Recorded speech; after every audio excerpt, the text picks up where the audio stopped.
If I sent you $10,000 right now, there's a high chance you'd still be broke in 2 years. And that's not an insult. It's a diagnosis because the problem isn't your income, it's your training, and nobody wants to hear that because it removes the excuse. You're not broke because the economy hates you. You're not broke because rich people are lucky. You're broke because nobody ever trained you to handle money, to multiply it, to protect it, to think long-term instead of surviving month to month. And the truth hurts because it means this situation is fixable, but only if you take responsibility. Think about it. We train for everything in life. We train for jobs, we train for exams, we train for sports. But when it comes to money, the one thing that controls your lifestyle, your stress, your freedom, your options, we just figure it out. And then we're shocked when we keep repeating the same financial mistakes again and again. You get a salary increase, and instead of increasing investments, you increase expenses. You feel stressed, so you spend to feel better. You see someone on social media making fast money, so you jump into something without understanding risk.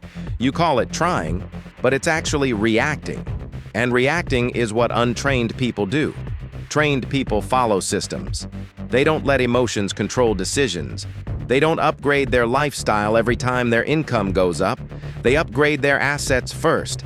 And that difference right there is why two people earning the same amount can live completely different futures. One builds security and options, while the other builds pressure and payments. And here's the part that might shock you. Most people don't have a money problem. They have a behavior problem.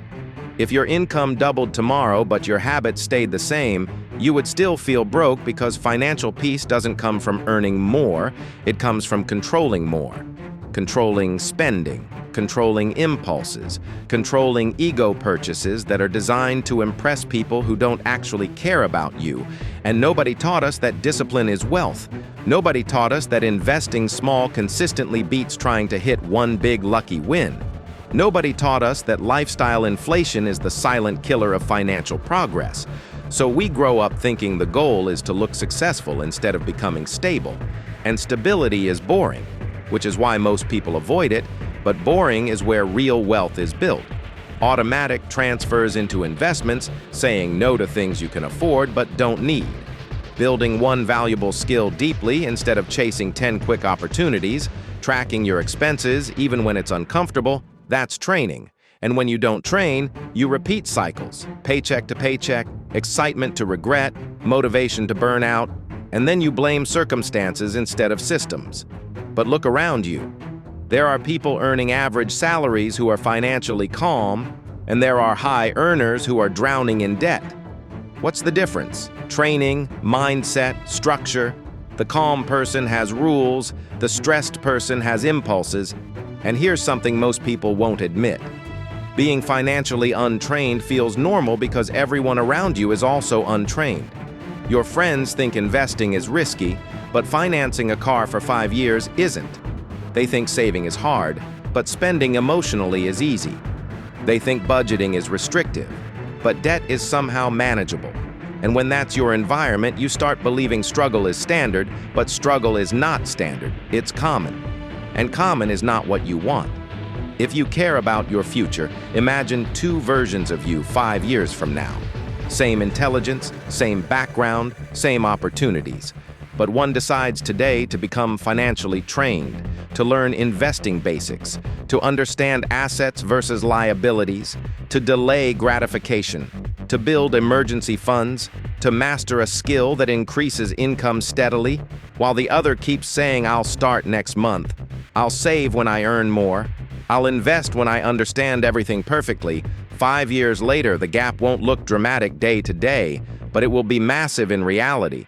One will feel secure and confident. The other will feel anxious and behind. And the scary part is, the difference was not luck. It was daily decisions so small they felt insignificant at the time. That's why this message is uncomfortable, because it puts the power back in your hands. You're not cursed. You're untrained. And training requires humility. It requires admitting that maybe you don't know as much about money as you thought. It requires saying no when everyone else is saying yes. It requires focusing on long-term freedom instead of short-term validation. And yes, it takes time. But so does staying broke. So does living with constant financial stress. So does wondering why every raise disappears. The time will pass anyway. The only question is whether you'll use it to upgrade your lifestyle or upgrade your level. And upgrading your level means reading about money, even when it's boring, means tracking where every dollar goes, means investing before spending, means understanding that wealth is built quietly and lost loudly, means realizing that discipline is more powerful than motivation. Because motivation fades, but systems stay. And if this is hitting you hard right now, that's good, because awareness is the first step of training. You cannot fix what you refuse to diagnose. So stop calling yourself broke like it's a permanent identity. It's not an identity, it's a skill gap. And skill gaps can be closed, but only if you decide today that you're done being financially reactive and ready to become financially trained. And if you want more real talk like this that challenges your mindset and helps you build actual freedom instead of fake flexing, then subscribe right now, because this channel is about building men who are calm, capable, and financially dangerous in the best way possible. Like this video if you're done making excuses, and comment "trained" below if you're choosing discipline over drama starting today, because 5 years from now, you will either thank yourself for this moment or wish you had listened when you had the chance.